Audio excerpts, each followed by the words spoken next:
حشر تک ڈالیں گے ہم پیدائش مولا کی دھوم، حشر تک ڈالیں گے ہم پیدائش مولا کی دھوم، مثل فارس نجد کے گلے گراتے جائیں گے، خاک ہو جائیں ادو جل کر مگر ہم تو رضا، دم میں جب تک دم ہے ذکر ان کا سناتے جائیں گے، دم میں جب تک دم ہے ذکر ان کا سناتے جائیں گے۔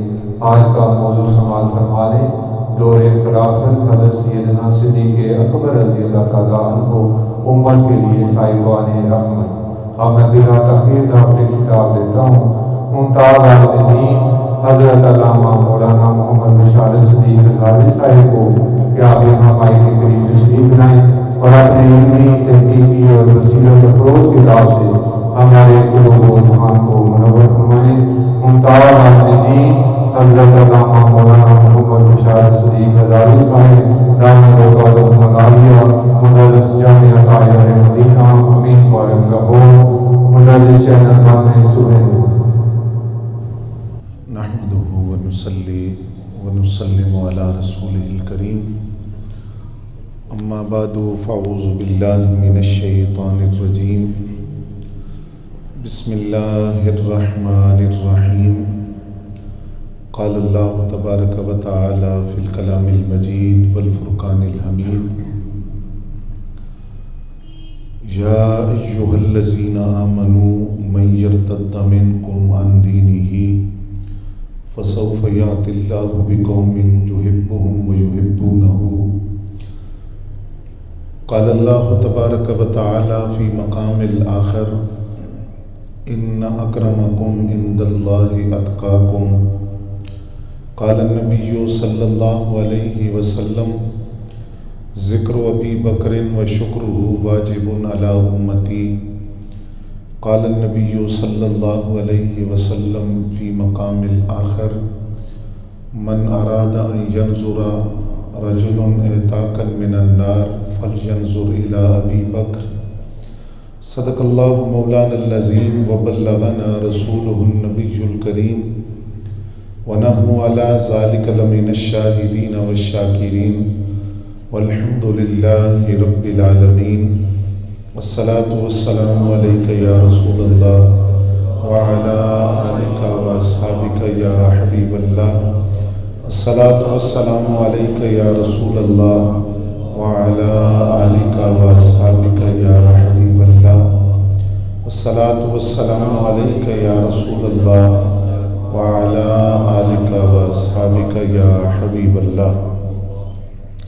حمد و ثنا کے بعد انتہائی واجب الاحترام، قابل صد احترام بزرگوں اور دوستوں، بالخصوص جگر گوشہ سرور ملت حضرت صاحبزادہ غلام مصطفیٰ صاحب نقشبندی مجددی، حضرت صاحبزادہ والا شان صاحبزادہ جنید سرور نقشبندی مجددی حافظہ اللہ، اور حضرت سرور ملت رحمۃ اللہ تعالیٰ علیہ کے محبین عقیدت مند، میری اور آپ کی خوشبختی کہ آج کی اس ماہانہ محفل میلاد النبی صلی اللہ علیہ وآلہ وسلم میں شرکت کی سعادت حاصل ہو رہی ہے، جس کا موضوع تاجدار صداقت خلیفۃ الرسول بلا فصل افضل البشر بعد الانبیاء حضرت سیدنا صدیق اکبر رضی اللہ تعالیٰ عنہ کا دور خلافت امت کے لیے صاحبان رحمت،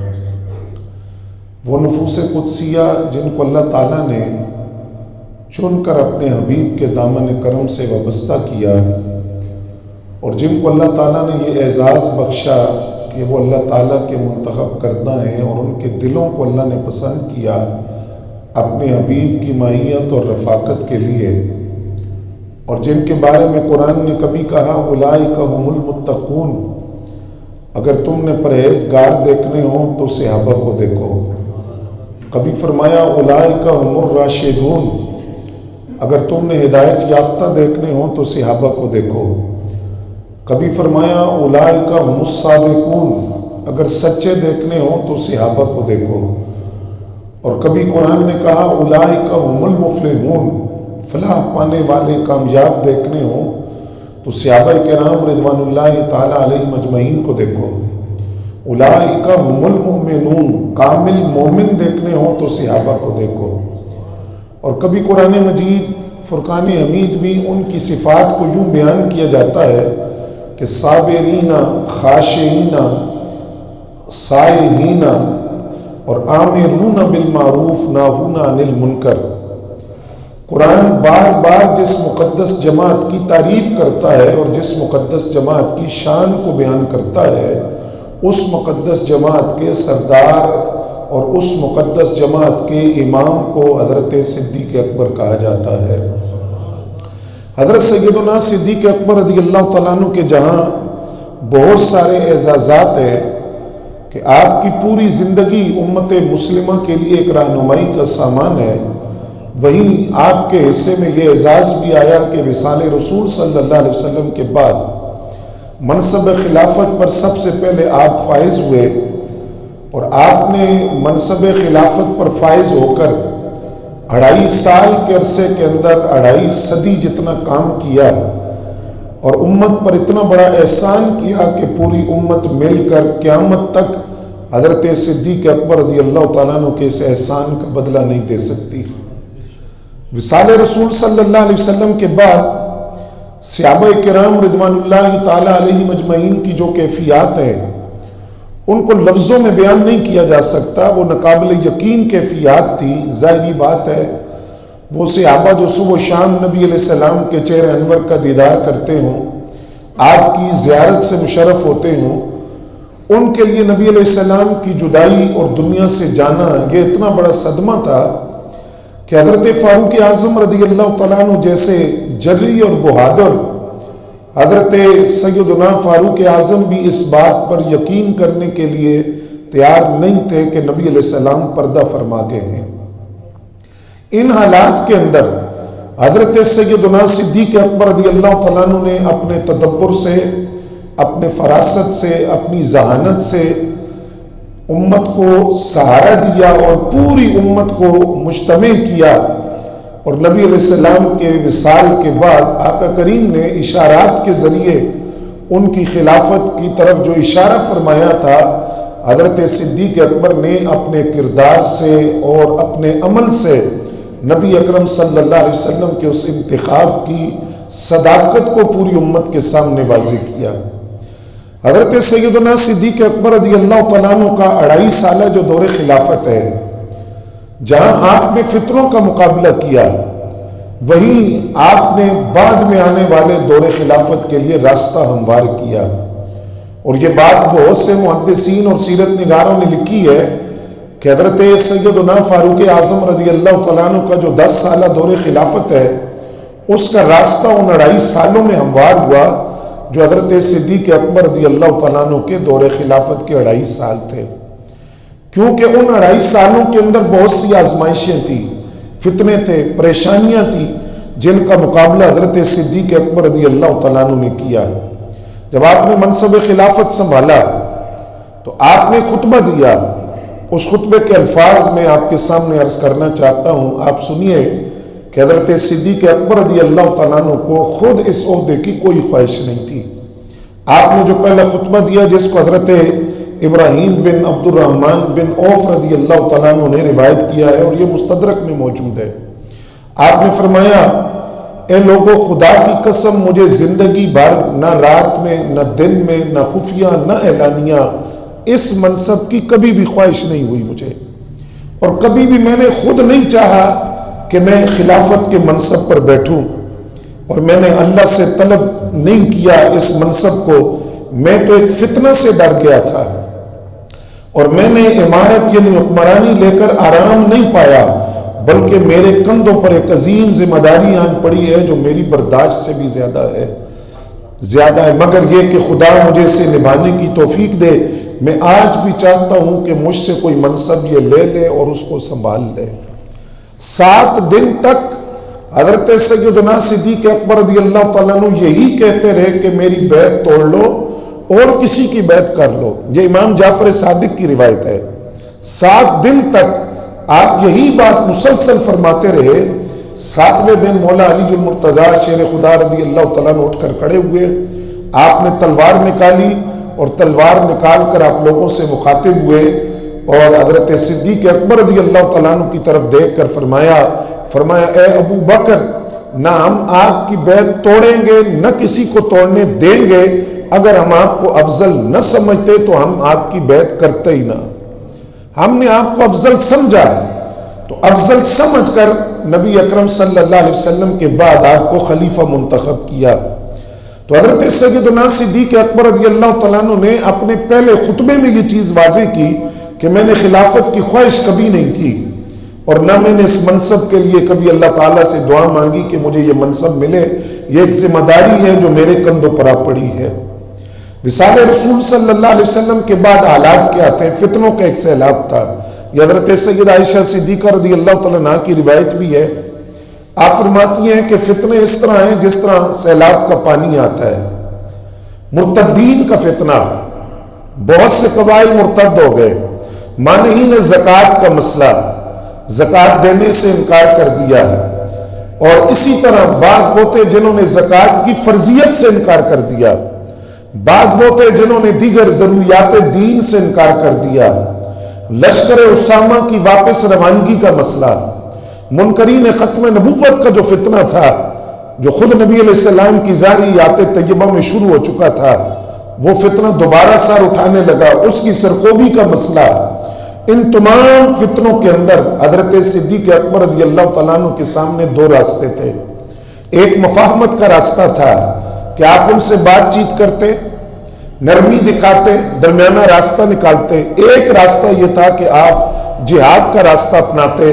حضرت صدیق اکبر رضی اللہ تعالیٰ عنہ نے مفاہمت کا راستہ نہیں اپنایا، آپ نے اللہ کی ذات پر کامل بھروسہ کرتے ہوئے جہاد بالسیف کا راستہ اپنایا اور اعلان کیا مرتدین کے خلاف بھی جہاد ہوگا، مانعین زکوٰۃ کے خلاف بھی جہاد ہوگا، منکرین ختم نبوت کے خلاف بھی جہاد ہوگا۔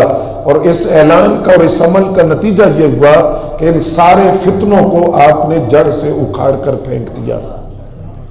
حضرت صدیق اکبر رضی اللہ تعالیٰ عنہ کے سامنے سیدہ عائشہ صدیقہ رضی اللہ تعالیٰ عنہ فرماتی ہیں دو طرح کے لوگ تھے، ایک جو بالکل سرے سے مرتد ہو گئے، دین چھوڑ دیا، اور اس کی بہت سی وجوہات ہے، دین میں پختگی نہیں تھی، یا نئے نئے دین میں داخل ہوئے تھے، یا دل ان کے دین پر ان کو استقامت نہیں تھی، بہت سی وجوہات محدثین نے بیان کی کہ کیوں مرتد ہوئے وہ۔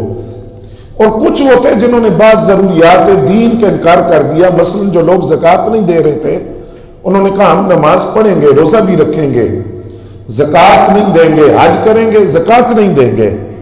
تو کچھ وہ تھے جنہوں نے بعض ضروریات دین کا انکار کیا۔ حضرت صدیق اکبر رضی اللہ تعالیٰ عنہ نے دونوں طرح کے لوگوں کے خلاف جہاد کیا اور بالکل نرمی نہیں دکھائی، اور اس جہاد کا نتیجہ یہ نکلا کہ یہ جتنے فتنے سے یہ سرے سے بالکل ختم ہوئے، اور حضرت فاروق اعظم کی جو فتوحات کا دور تھا اس کا راستہ آپ نے ہموار کیا اور اس کا راستہ آپ نے کھولا۔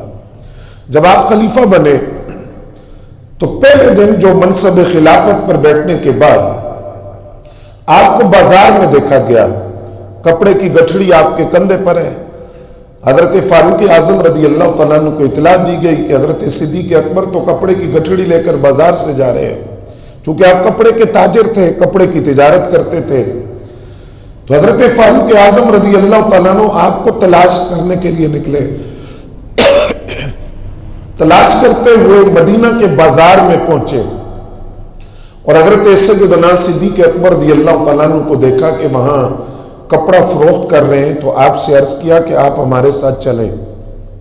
مسجد نبوی جو خلافت کا مرکز تھا اور دفتر تھا ریاست مدینہ کا، جس کو ایک مرکز کی حیثیت حاصل تھی، وہاں حضرت صدیق اکبر رضی اللہ تعالیٰ عنہ تشریف لائے۔ حضرت فاروق اعظم رضی اللہ تعالیٰ عنہ اور حضرت ابو عبیدہ بن الجراح رضی اللہ تعالیٰ عنہ، یہ دو صحابہ وہاں موجود تھے۔ حضرت فاروق اعظم رضی اللہ تعالیٰ عنہ نے آپ سے درخواست کی کہ آپ اس تجارت کو موقوف کر دیں، کیونکہ اگر آپ تجارت کریں گے تو ریاست کے امور کو کون دیکھے گا؟ جو حکمران ہوتا ہے وہ تجارت نہیں کر سکتا، تو اگر آپ تجارت کریں گے تو ریاست کے امور کو کون دیکھے گا؟ ان معاملات کو جو لوگوں کے مسائل ہیں، ذمہ داری آپ کے کندھے پر آئی ہے، ان کو کون چلائے گا؟ تو حضرت صدیق اکبر رضی اللہ تعالیٰ عنہ کا تقویٰ دیکھیے، آپ نے فرمایا عمر میں تجارت نہیں کروں گا تو میرے گھر کا نظام کہاں سے چلا گیا؟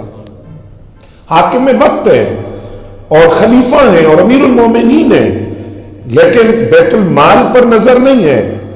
تو آج جو دنیاوی عہدوں پر بیٹھتے ہیں یا سرکاری مناصب پر، تو پہلی بات یہ ہوتی ہے کہ اب ان کے ٹھاٹ باٹ بدل جائیں گے، سرکاری خزانے پر مامور ہو گئے ہیں۔ لیکن ریاست مدینہ کے اندر خلافت راشدہ، اور خلافت راشدہ میں پہلے خلیفہ بلا فصل حضرت صدیق اکبر رضی اللہ تعالیٰ عنہ کا کردار یہ ہے، آپ نے فرمایا میں تجارت نہیں کروں گا تو گھر کا نظام کیسے چلے گا؟ حضرت فاروق اعظم رضی اللہ تعالیٰ عنہ نے حضرت ابو عبیدہ بن الجراح سے مشورہ کیا کہ ان کا ماہانہ وظیفہ مقرر کیا جائے، وظیفے کی تقرری کی جائے تاکہ یہ ریاست کے جو امور ہیں ان کی طرف توجہ کر سکے۔ پھر آپ سے کہا گیا کہ آپ کو ایک سواری دی جائے گی، آپ نے فرمایا مجھے جب ضرورت ہوگی میں تب لوں گا بیت المال سے سواری۔ آپ کو ایک چادر دی جائے گی، جب وہ پرانی ہو جائے تو وہ آپ کو واپس جمع کروانی پڑے گی اور پھر نئی چادر دی جائے گی۔ تیسرا، آپ کا وظیفہ مقرر کیا جائے گا، کتنا وظیفہ ہو؟ آپ نے فرمایا مدینے کے ایک عام مزدور کا جو وظیفہ ہے وہی وظیفہ میرا مقرر کیا جائے۔